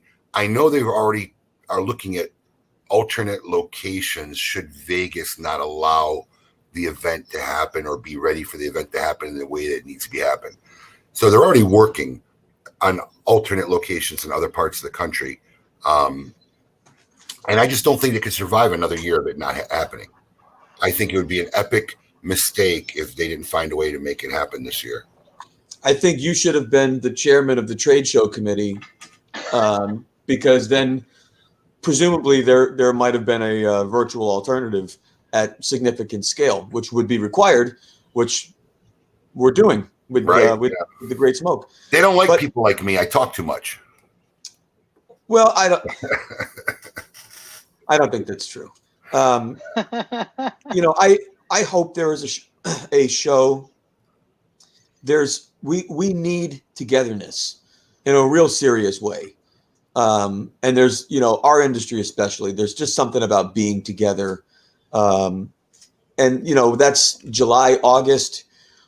We would hope that things are going to be safer and healthier, and we've made significant progress with vaccinations and other things that would hopefully allow it to happen. But at the end of the day, the most important thing is our long-term health. And so, God forbid, we have to make another difficult choice to cancel or postpone for the good of long-term health, then that's going to be a very difficult choice to make. But I think it would ultimately be the right one if we are in the same circumstances that we were when we canceled last time. I just hope that's not the case. They have to do something. They have to figure something out, because for another year for it just not to happen, I think it could be really devastating. So that I had heard that they were actually looking at an area here in South Florida. So in my backyard, and I didn't hear through them. I actually heard through my people here in South Florida. So I reached out to Sky. I said, are you looking here? I said, why didn't you contact me? I would have tried to help out, and I extended my help if I could help them do anything. I'd love to see it happen here in South Florida again. So, we'll see what happens. But we got Coop in the wings, Paul. He is coming. Any guesses on where Coop is? Ooh, what do you think, Alex? I say garage. I'm gonna go with garage too, man. I don't know. It depends on what Coop's internet has. If he's fixed the I think in his mind, he thinks it works better in the garage. No, is it garage or garage studio set? Garage studio set. It's the Coop set, not the parlor. We don't think it's library. He hasn't done the library in a while. It could be a library day. That's true. Well, I think part of the problem is that Coop has everybody in the house. So I think he's been doing the studio, the garage, because it's a little bit quieter for him. So now that everybody's at the house, his kids are all there, I think. He's coming on now. Well, he should tell his whole family to get off of Wi-Fi while he's on. All right. All right. Wait, all right. Some people are saying garage, not in the parlor, Taiwan. All right. Garage. Going with laundry room. All right. Well, let's see where he is. Ladies and gentlemen. Coop. Hey, guys. Dining room. Oh. Dining room? Dining room. Dining room. You're careful. None of us were right. There you go. Coop. Nice curveball. No. Wow, look at his setup there. That makes KMA look like a That's shoestring mission operation. control. Yeah. Are you launching rockets, or are we just talking on KMA this morning? Oh, this is actually my normal setup I have.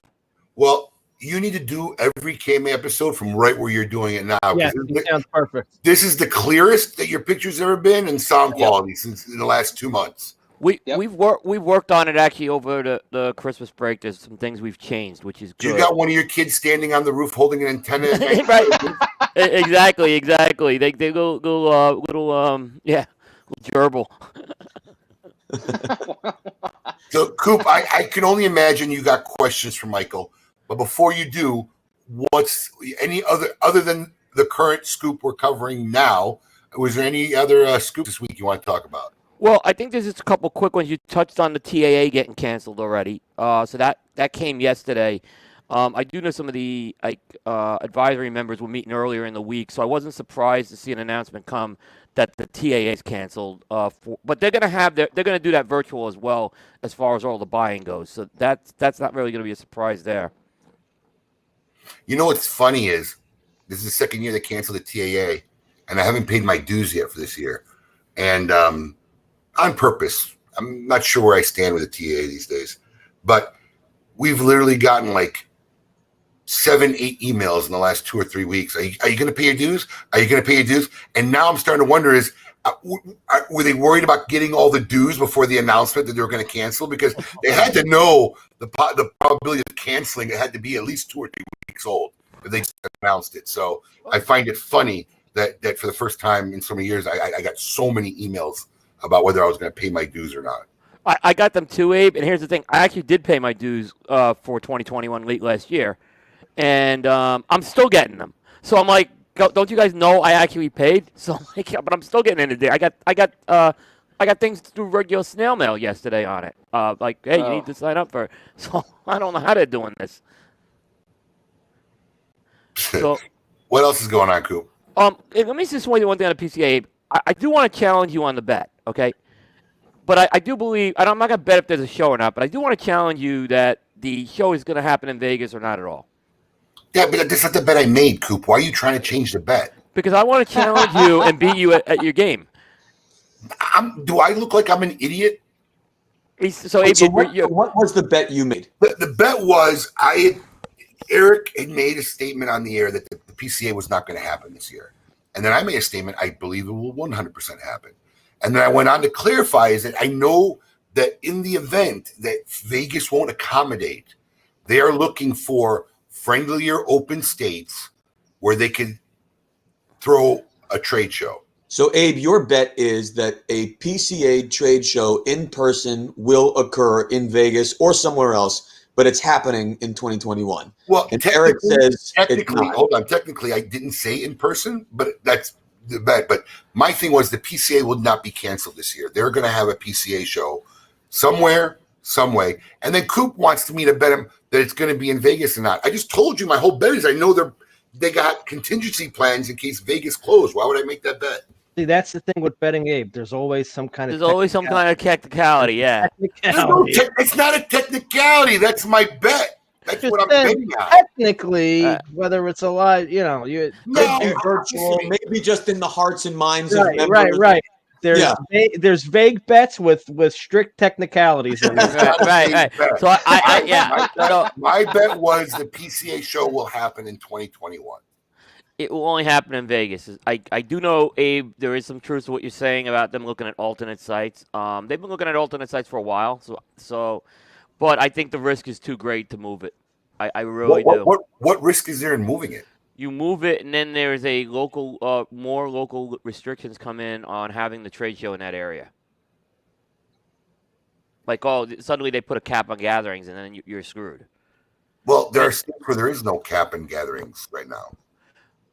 In some areas, I mean, you don't know. Depends on what state you're in. Have you seen how, like, some of these things through executive orders and stuff have happened lately, of just how things turn around?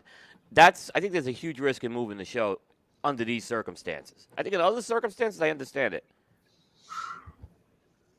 I stand with my bet. Okay. That's fine. That's fine. I'll stay with mine and just remember the KMA episode of July 9th when I said there's no way they'll move the trade show.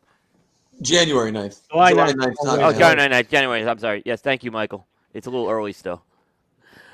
All right. Moving on. In news, Zev Kamenetsky, a friend of ours, friend of the show, he has landed back in the cigar industry yet again. He is the new vice president of sales for Ferio Cigars. So a lot of people, Zev's from my area. A lot of people were wondering where he was going to land. I didn't have Ferio on the radar. I'll be honest with you. So that was a surprise to me. Great guy. Yep. Yeah, good guy. Oh, Zev's great. We've had him on the show. Yeah, no, I know he's been on the show. And then there's some new cigar releases we have already coming out this week. So La Flor Dominicana, they've announced the Special Football Edition 2021 cigar. So every year they kind of do a football-themed cigar for the state that's going to host the big game, because we can't say the other word, right? You mean the Super Bowl? Yeah, okay, you said it. Yeah, so that's become a release that they've done every year. Like, they tend to release it first to the retailers in that state, and then if they have any supply left over, those cigars start to float to some of the other neighboring states or other areas of the country. So you should expect to start seeing that cigar by the end of the month. It's going to be a big Figurado, 5.5 by 63. It's got some football artwork on it, which is what they've traditionally done with the Special Football Edition cigar. Let me ask you a question about that cigar, Coop. Right. Do you feel in the last couple of years that cigars lost traction? It's funny because here's what I'll say. In some of the states, you would say yes, right? It's a fair argument. But a couple of years ago, in Georgia was a good example because the cigar, from what I understand, didn't do great in Georgia. And then it came into North Carolina. Those cigars came into North Carolina. People went and grabbed them really fast. So, but I do think it depends on where it is. Where that cigar is getting released I know when it was in Texas it was red hot, but I can't speak for Minnesota when it was there. Yeah, I think it's just, you know, I don't know. We had it last year in the Super Bowls in Florida, and it just it didn't have the, and I think the year before too it started a little bit, but didn't have like it would sell out instantly. Pretty much in the beginning. You would think, right, Abe? I don't know if they upped production. I don't know if they upped the production, they saturated the market, or consumers are just kind of like, man, all right, this year, maybe not. No, it's a fair one, but, you know, I think about some of the exclusives that you've had in the store, right, and how fast they've went. Like a Saka's meat box, right? You would think this football cigar would go because it's usually a one and done. And you're right, they didn't go as fast. So I am surprised, and maybe some of the retailers have had these you had it in the state, right? But you have the ability to sell that nationwide, right? So we had it in the state. We had the ability to sell it nationwide. It wasn't even, I don't even think we got maybe half of what our RML package was, and we couldn't go through half of it. Yeah. Yeah, So. that's a surprise. I mean, again, that would be a surprise. I in general have seen the regional limited market really saturated. I'm doing a lot of analytics on Coop right now, and I have some things coming out on that, but I don't see the interest in my readership in a lot of these projects anymore. I mean, the football one, yeah. No, I was going to say what'll be interesting, too, is the Super Bowl's in Florida again this year. So, as it was last year. So, we'll see if there's any difference from this year to last year with the Super Bowl cigar. Yeah, I was just going to say, this one gets readership on Coop, so that's a little bit. Some of these other projects don't, right? So, I was a little, but I don't disagree with you, Abe, that I think there's some momentum that's slowed down. This release has been out for about 7 or 8 years right now, so it's, it's probably. And I don't know for a fact what the annual production was. It could be they started to overcompensate from the early years where it blew out fast, and that's another thing that happens. I mean, we did that with year 2 with Red Meat Lovers, right? We doubled the run, kind of overshot it a little bit. It was around for an unusually long time, and then we went somewhere in the middle this time, and it was gone in 6 hours. So it's it's hard to find that thing. But I will say here first, pay attention in March. Anybody who's a Red Meat Lovers Club cigar, we're gonna have a special announcement in March that's going to enable anybody in the country who wants to get a Red Meat Lovers Club cigar not to miss out. They can get whatever they want. They don't got to jump on the web and crash it. or wait to get in line, and there'll be no secondary. It'll kill the secondary market because I think we limited people to 5 boxes, but I know they were going and selling them. And it's all only because people who couldn't get it want it. So we're going to change that so that anybody who wants it's going to have their opportunity to get it. So follow us on Smoke Inn and KMA Talk Radio, and we'll keep you posted. But I don't think we've ever talked about this because it's happened during the break too. So let me get this in now before we forget it. Smoke Inn started its own little social page, and I tell you what, I've been enjoying the hell out of it the last 2 weeks. It's a Smoke Inn Social Facebook page. We call ourselves the Socialites, but it's been really a lot of fun. It's been a great group, and I've been posting some historical stuff, pictures, some things we did 15, baby-faced Abe, 16 years ago. Alex is showing a lot of insights from the absurdities that go on in our back room, and wiffle ball in the back room. Yeah, and there's gonna be some cool stuff that we're gonna do just for the club. So if you haven't joined or checked it out, if you're a fan of us or Smoke Inn or KMA Talk Radio, go become a socialite. If you're not, and you want to get a little more insight about us and what we do, check it out. It's Smoke Inn Social on Facebook. Yeah, Abe, how does it work? They have to request? Answer a couple questions, and and you're in. We would like people to take the 5 seconds to just answer the questions that we know. I mean, one of them is that you agree to the rules that we ask you to be respectful and not bully and no hate speech. Right. It's pretty simple questions. And what's really nice about the group too is, it is a lot of fun. It's not just a bunch of guys with crusty fingernails posting, their cigar. It's except for me. Except for my post the other day, which it looks like you may have deleted. I do have an invite. The crusty fingernail photos are tough. Oh, really rough. Oh. Speaking of fingernail photos, I'm going to send you the clip. But, Michael did a promo for The Great Smoke, and I'm telling you, it was brilliant, and I loved it. And my favorite comment is, "What's with the car guys?" And it was just so funny the way you did it. What's with the car guys? Oh, yes, I saw that. That was actually very well done, yeah. Dude, that was hilarious. What is with the car guys? What's with the car guys? But the problem is, by the way, I love car guys, and I love enjoying cigars in my car. I really do. But it just struck me funny. Well, the thing is that a lot of these guys up north, when it's colder, there's no place they don't smoke in the house. It's the only place they can smoke. They go in the car, they smoke. I didn't it's never occurred to me to smoke in my car because my vehicles are always leased. Dude, you live in Florida. I know. Yeah, that's true. I guess it's never an issue. Vehicles are always leased. I've leased a car through my company for the last 20 years. I've smoked in every one. What are you talking about? So how does that work? Because one of the first lines in it is that there's no smoking or pets in the vehicle. You just get it. You just take it and get it clean. You get it detailed and you turn it in. I turned my car in, and the guy at the dealership is a cigar guy.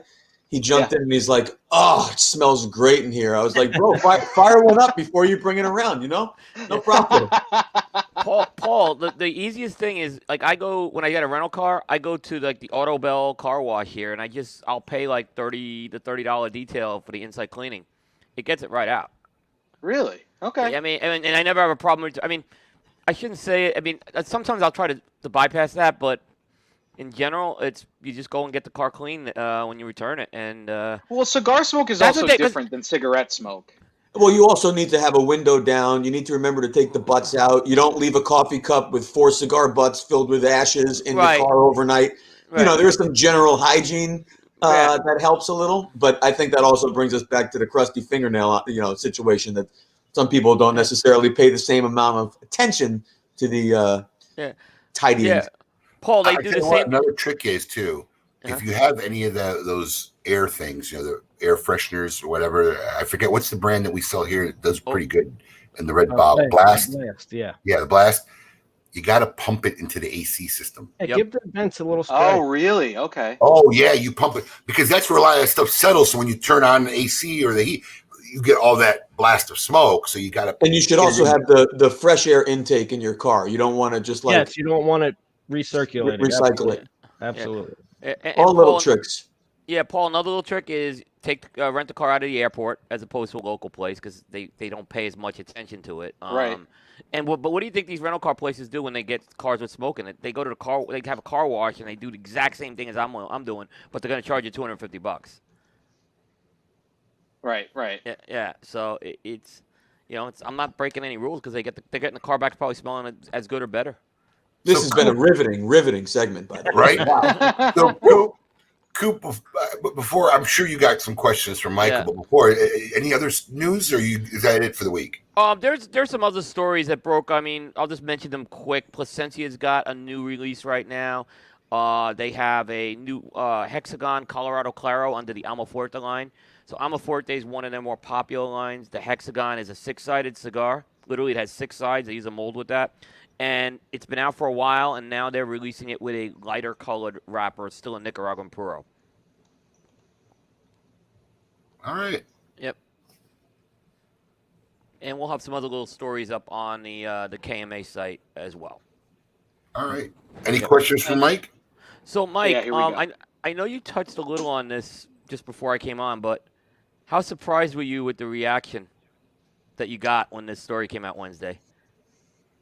I'll be honest, and transparently, Coop, you and I even spoke about it. I know. That's why I wanted to be careful how I mentioned this. Yeah. I was hoping, obviously, for a great response, but when I look at the historical response to some of the news over the years, there's always a little bit of that conspiracy theorist and trolls, and so I was anticipating some of that, but I really haven't seen it. The genuine emotional support and enthusiasm is it's really amazing. And on all the platforms, at LinkedIn, Facebook, Instagram, it's just been overwhelmingly positive.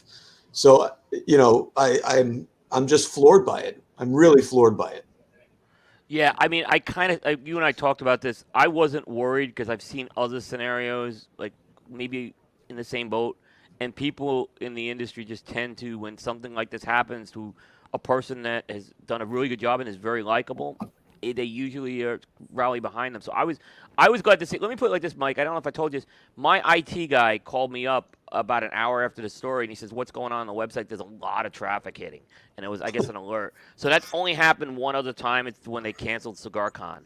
Wow. And that actually took it down. But he said, "Hey, I'm just letting you know there's a higher amount of traffic than normal right now," is what he told me. And I'm like, "Yeah, something big came out today." So I was like, "Yeah, so good." That's awesome. Yeah. Mike, another thing I'll ask you is, because we've been talking, I know I just talked about this we talked about Smoke and Tobacco show early on, and I was on there Wednesday, and I know we were talking about different tasting seminars, and while I never got a chance to go to your tasting seminar, a lot of people, I actually got to see it on video, and it's very unique, different than some of the other ones. Are you planning on doing the tasting seminar, bringing back on the road show as part of Ferio Tego? I've thought a lot about that. What made our tasting seminar unique, I mean, look, I came from Davidoff, so it's not a secret that I was inspired by the Henke tasting and then wanted to sort of put a unique spin on it. The unique spin that we put on it was the combining of those different tobaccos and tasting them in tandem in your mouth. That was something that no one had done before. And so that was really a point of pride, and it was a lot of fun to put 2 and 3 and 4 different tobaccos in your mouth and puff. It made it memorable, it made it fun, and it also made it possible to really understand how perfectly good tobaccos, when put together certain ways, actually create terrible flavors. But as always, what's happened over the years is more and more companies are replicating to some degree that action and that behavior, which makes ours a little less unique. So I'm not sure how I'm going to evolve the education component, but what I will say is education is critical to our industry. We have to really continue to commit to educating people about the process, about how to taste, how cigars are made, it's all so important because it's going to continue to give us these points of differentiation that we need to prop up in our endless battle against being bundled up with other tobacco products. And we all agree premium cigars are different. We all agree that they are a hobby, not a habit. And so we have to do things that reinforce that messaging, and education, in my opinion, is probably the most important thing we can do. So I love doing the tasting seminars. I would imagine that we would continue to do them, but I don't know if it would be the focus of our education. Maybe we evolve into some other level. But again, my goal is to be the most helpful partner to every retail partner I have. And so if our retail partners feel strongly about offering those tasting seminars, then absolutely I would do it, because that's what they need and that's what their customers want. Yeah, no, I agree with that. Like I said, after I saw the videos of the multiple like burritos in the mouth, I mean, I know it's a habit I've gotten into as well when I've gone on various trips and smoked burritos. It's a very interesting experience, and you learn a lot from that. And like I said, I think we're always educating, Mike, when we're doing over time. So that's important. All right, I'll ask this question: if you couldn't get the brands back from Nat Sherman, was Ferio Tego still a go? Yes. Okay. So my plan A was Ferio Tego, new business, new brand, start from scratch, slow roll it, figure it out. I had the support from manufacturing partners if that was going to be plan A, that they would be there to help. So I knew that at least my best effort, that was going to be my plan A. Obviously, then once the idea struck to potentially do the brands, it became a much bigger proposition. So then engaged with my partner, Brendan, who I can't remember, Abe, if you've met Brendan or not at a show. I'm not sure if I have. He's been at TAA with me. He's been at IPCPR with me. I mean, for all intents and purposes, we have been partners for the last 9 years. I mean, we've done it side by side, building up our cigar business. So it was really a no-brainer to bring him in and really continue on side by side. But yeah, Ferio Tego was the play. How many job offers did you turn down? Truthfully, I did not receive an offer from any company. Okay. I had lots let me clarify. How many people reached out to you? Yeah, lots. Yeah. And some cigar, some outside of cigar. That was also really heartwarming, to get so much outreach from folks who were interested in seeing if there was a fit. That was amazing. It certainly took a lot of the pressure off, and really gave me an opportunity to kind of weigh every option to figure out what is going to be the best option for me, which I think is how I answered the question the last time we were on the show together, Abe, was,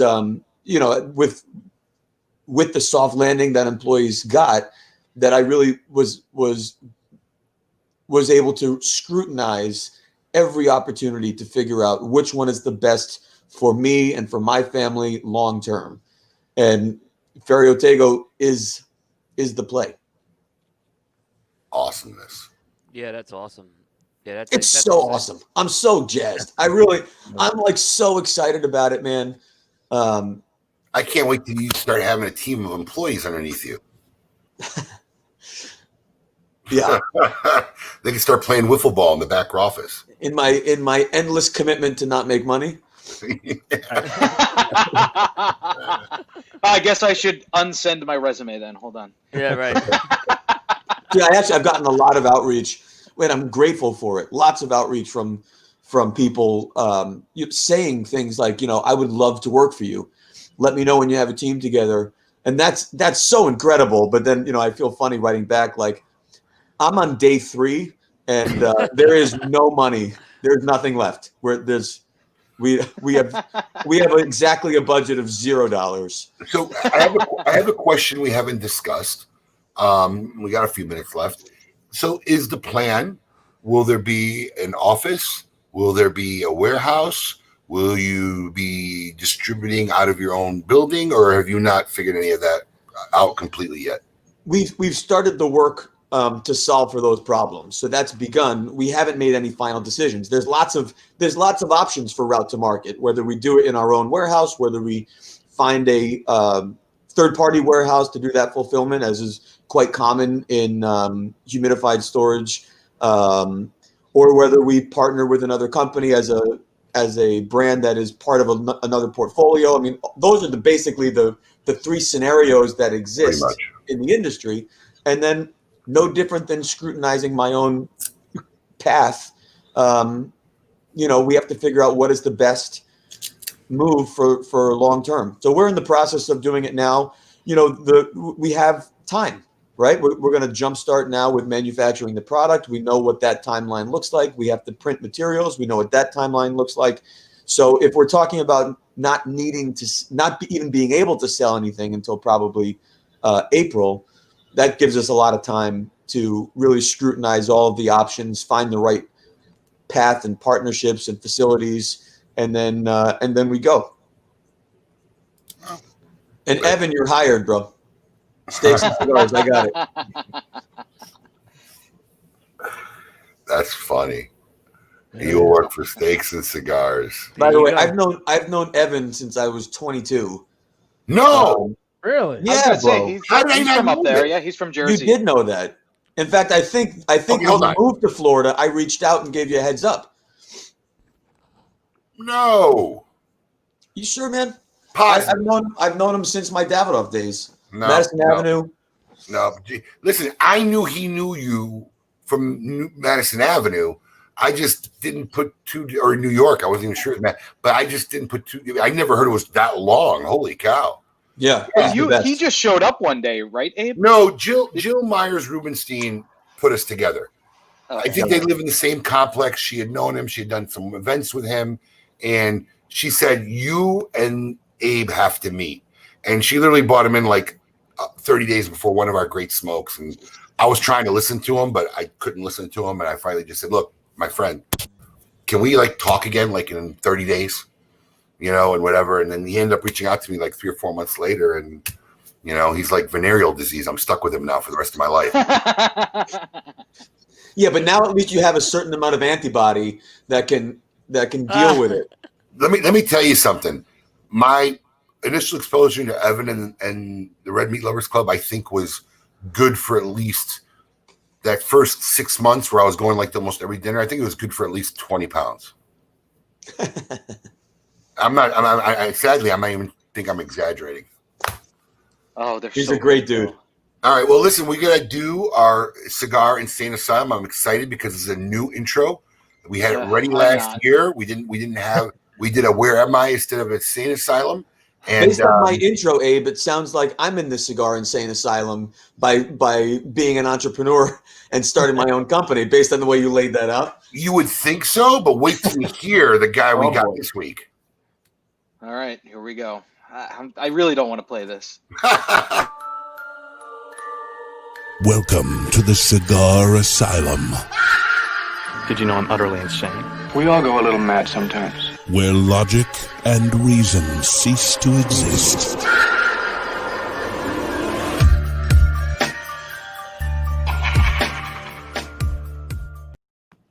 This week, Honest Abe, who belongs in the Cigar Insane Asylum? All right, here we go. This week's inductee really has a warped sense of humor or some really strange morals. Now, I really couldn't believe this is a true story, but it seems like it is. The Danish equivalent of the BBC, called the DR, I guess, has introduced a new animated series that's making headlines.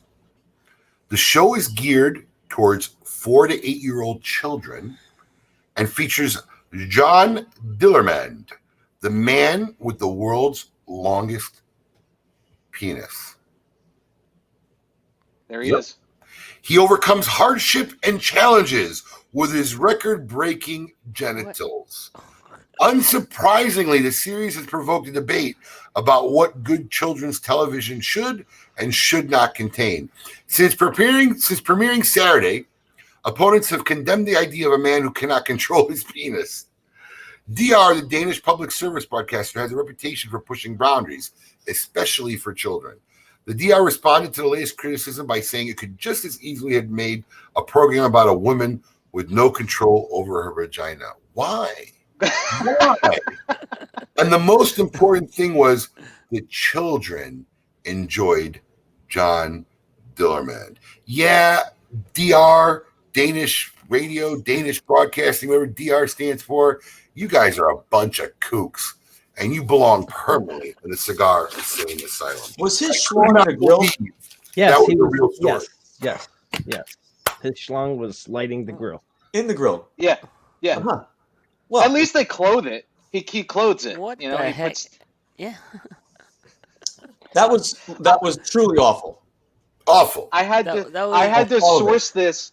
I saw it online and I had to source it, but 3 major news organizations picked it up worldwide. Oh yeah. Including the Associated Press. So we used a different article because I like the way it was written better. But it is legit, and they're still airing it. It aired last week, and it's still airing. I mean, if it was on what's that late night thing that MTV runs? What's it called? Liquid. Cartoon Network. No. There's like some mostly adult cartoons. Adult Swim. Adult Swim, right? Yeah. And that was on Adult Swim, yeah, but a Right. children's network? Right. Like, you go from Mr. Rogers' Neighborhood to Mr. Schlong? I mean, what is that? Now, the more important question is it subtitled in English?